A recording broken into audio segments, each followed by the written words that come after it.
A toddler, baby, adolescent, teen, grandpa. That's about the only way I can describe what it feels like to be in your 30s and 40s. Because something about it makes you feel like you're at the oldest and youngest point you will ever be at in your life. It doesn't take anything but sneezing while walking to tear your clavicle off the bone, but at the same time, you finally got money to go to Dubai and saying so. You can finally do all the stuff your younger self said you would do as an adult, but now that you're an adult and you got some sense about you, you're probably too scared to do any of it. Because one thing anxiety try to do around this time is show up and be your best. I swear at one point in my life, I didn't worry about nothing. But now I be worried about the fact that I worry so much. I'm so tired of worrying. I'm close to my next trip around the sun and I'm about ready to say, I don't want to go around no more.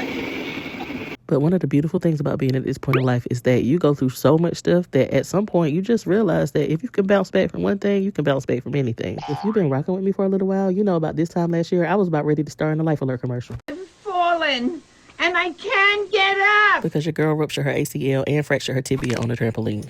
If you're sitting, it needs to be elevated. We've got to get the swelling out of it because it's pretty swollen right now. And now I'm standing here with my feet sweating through 2 pairs of socks because I'm about to get on these people's trampoline again, acting like I didn't go through all of that last year. If this is not that perfect example of bounce back, I don't know what is, because you couldn't have paid me to even think a couple months ago that I would dare get on another trampoline. But don't call the people at the Olympics just yet, because I was not about to be Gabby Douglas out there. I was super uncomfortable and I was ready to call myself Boo Boo the Fool for even thinking about going out there. But I remember somebody saying that courage isn't the absence of fear, it's acting in spite of it. So even though every aspect of that injury, from the pain to the surgery to having to learn how to walk again, all crossed my mind as my feet landed on those people's trampoline, I am proud of myself for stepping forward and jumping up into a new opportunity to experience life, in spite of the fact that I really did want to crawl out of there, y'all. Crawl, because I didn't want to slide and slip on nothing. So even though I talked about anxiety showing up as your bestie when you get in your 30s and 40s, tenacity also shows up. And they like them two friends that are polar opposites. They don't really like each other and you can't hang out with them at the same time, but you need both of them to make you a better person. And some of y'all might be like, how can anxiety make you a better person? Well, your ass still here, ain't you?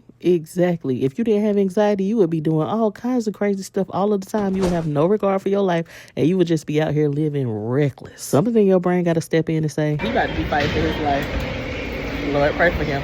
You need something to mourn for you in advance, like my daughter doing for her daddy over there in the corner. And that's just what anxiety does. But tenacity knows when to come to yoke her up and tell her to be quiet so that you can live your life. Just like when you're strength training, you want to work all your muscles to make sure they're all balanced out, or you're going to be looking like those dudes who skip leg day. Anyway, I'll catch y'all later, because y'all definitely don't need no bodybuilding advice from my chunky tail. This has been an ADHD rant, and the HD is for high definition.